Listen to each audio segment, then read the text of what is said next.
of their, when I say wealth, let's say they actually worked for a living, these elders, and they put some money away for the future so that when they got older, they wouldn't be a burden on society. Maybe they could assist their children. But now with the money devaluated, okay, because of inflation, doesn't it end up hurting them? Well, that's the real tragedy of a fiat money system, is because all these hardworking people who have stashed away real wealth in their entire lifetimes have now found that it's stolen from them by an invisible mechanism of inflation. By inflating the currency so easily as you can with debt-based money, you devalue the dollars that old people and retired people have in their possession.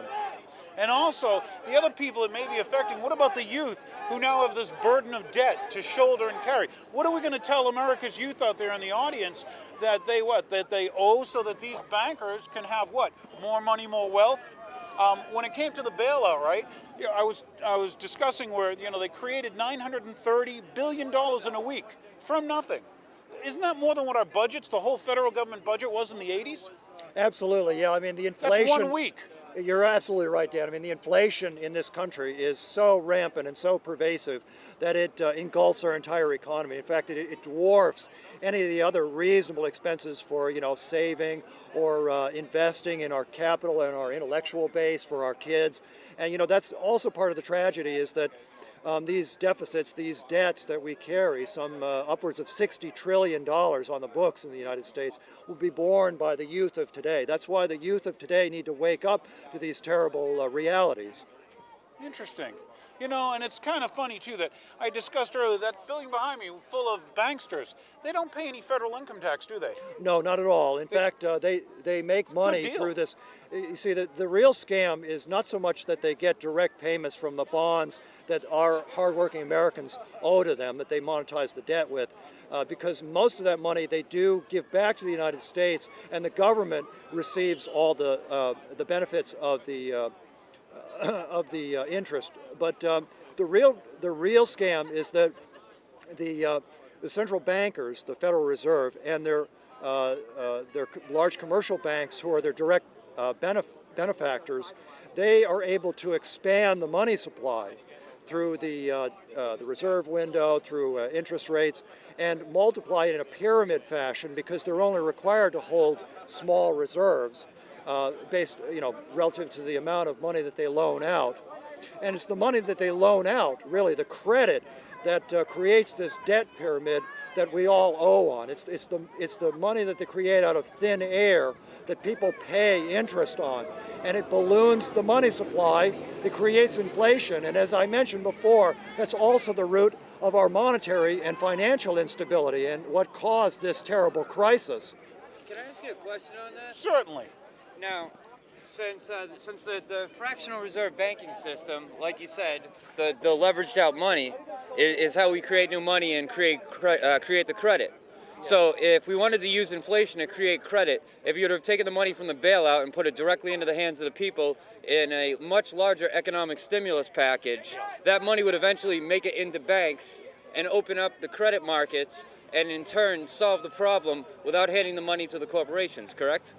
Exactly. Much better, yeah. No, I would say that that's a much better plan, and I'd say that just letting whatever institutes are in bad straits right now fail. If you let them fail, and if they go bankrupt, that'll be a benefit to society, because these entities are relatively inefficient. The ones that haven't been able to make profits because of bad business decisions, look at the auto industry and all that, and all the money that has been generated from productive individuals would be funneled back into the banks and be a very healthy addition to our economic society.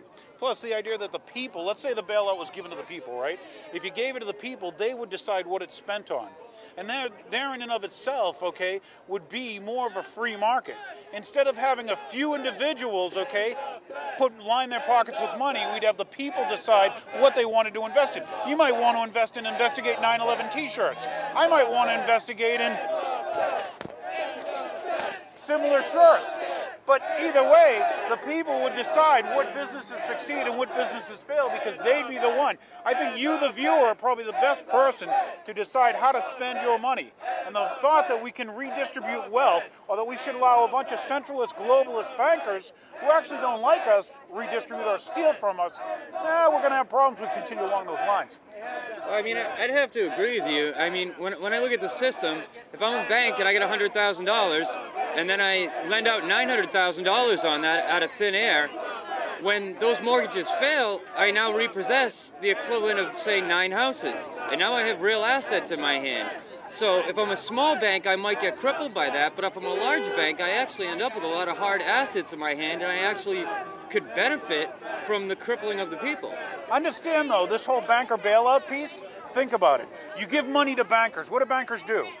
They lend it out at a ratio of about 10 to 1. So those guys over there, what are they doing? They're taking money from nothing and then lending it out at a ratio of like 10 to 1. To who? Their buddy bankers. Who do what with money? Bankers lend it out at ratios about 10 to 1. So now they got 10 times the people paying interest, and they give it to another bank who gets another 10 times the people paying interest, who lends it to another bank who gets another 10 times of the people paying interest, while all you pay the interest on this debt money. Think about what they're doing. They're stealing from you the real wealth and value of this nation, and if you sit back and do nothing, then hey, you might want to get used to living in, Argentina. Many of these socialist communist republics. Hey, any of the, totalitarian states usually work the same way. So what'd you think? There's some of the people that took time out of their day on an extremely cold day when a lot of people were, comfortable watching maybe a college football game. This was 11/22/08. And why that date's important, I mentioned that our president was shot on that date. Well, it's also the date that the Fed was created. Okay? Yeah, they put this thing together and passed it when most of your congressmen and senators had already gone away on vacation, because back in 1913 when it was created, you needed a lot of time to get back to your state, if you were from Seattle or whatever, let alone Hawaii. So a lot of the people had already started their, Congress was getting ready to adjourn. So they did it while everybody was away. They did it on that day. It's interesting, you should probably read the Federal Reserve Act. That's right, you can find it. Once again, it's not part of our government. It's a separate company. Privately held. But if you go and you read that act, this is interesting, where we gave all this power that was Congress's power to begin with, the power to coin money and set the value thereof. Why did our founding fathers write it that way? And take a look at this act. Go down to where it says they don't have to pay any state taxes. No federal taxes.